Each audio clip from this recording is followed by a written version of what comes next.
Crop News brought to you by Kansas Soybean Commission. The Soybean Checkoff. Progress powered by Kansas farmers. Dennis, thanks for joining us this morning.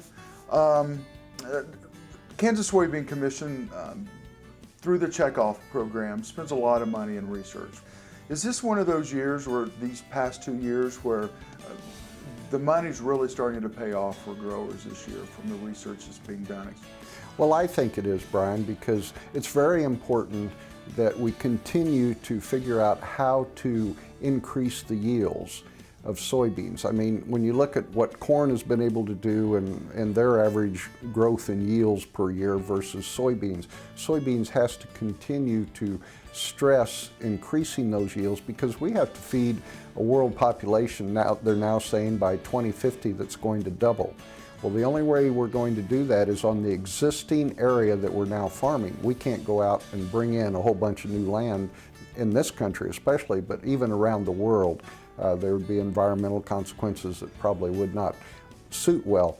So we have to figure out how to increase those yields to feed the animal population, and one way we do that is through research, and a lot of it's done at K-State on increasing soybean yields, increasing protein or increasing oils in the soybean itself, but we also do it through the North Central Soybean Research Project, which is a group of 11 states in the Midwest that get together. They pool funds from the checkoff to do an area research projects.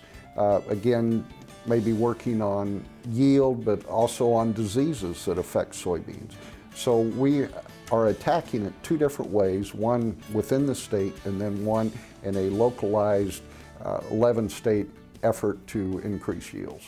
Where do you think this is going to go? I mean, what do you think yield potentials will end up being over the next 5 or so years, Dennis?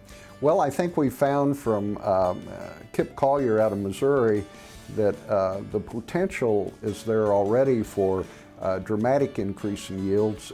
A lot of it's management, a lot of it's water availability. So maybe one of the issues coming down the road is how to get these soybeans to even do a better job of withstanding the drought and the heat they had to this year. But I think the potential's out there. We've already proven that 150 bushel beans is possible. So if you take 150 bushel beans, just think of the number or the amount of animals that could be fed off that protein per acre versus what we're currently doing with just a statewide average of historically around 35, and this year they're even talking 22. Well, research costs money. I mean, it just does. I mean, private or state universities charge for the research that they do. How important is it that your growers continue to participate in the checkoff?